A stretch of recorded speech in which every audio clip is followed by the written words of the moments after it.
As I set out on a 14-day trip to Europe, there are many emotions that were going through my mind. The first was excitement, as I would be traveling to many historical places and seeing some of the best places to visit in Europe. The second emotion was I was freaking out because I was going to a new place that didn't speak my language and was a long ways from home with minimum connection with friends and family. We first arrived in London, where we found it odd that we have to look the opposite direction to see if traffic was coming.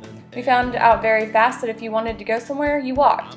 This is not a normal custom from being from northwest Kansas, where we drive everywhere.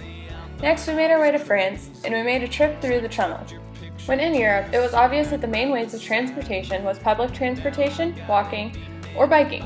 If people had cars, most of them were electric and compact cars.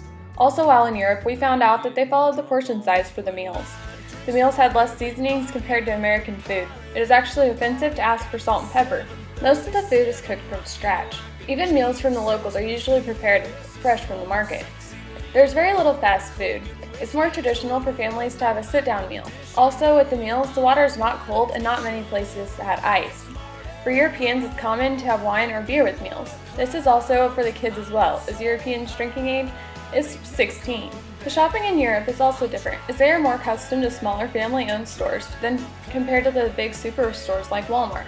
They also have fresh food stands and markets that are used instead of frozen foods like we have.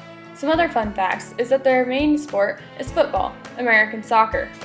The school systems are different also, as they teach usually 2 languages other than their own language. The measuring systems is all in SI units, and they use decimals to separate numbers instead of commas. Another thing is some colleges have free tuition. Living expenses in Europe are higher priced in the big cities, just like in the US, but they are usually still more expensive than living in the US. The spaces are also smaller and more compact.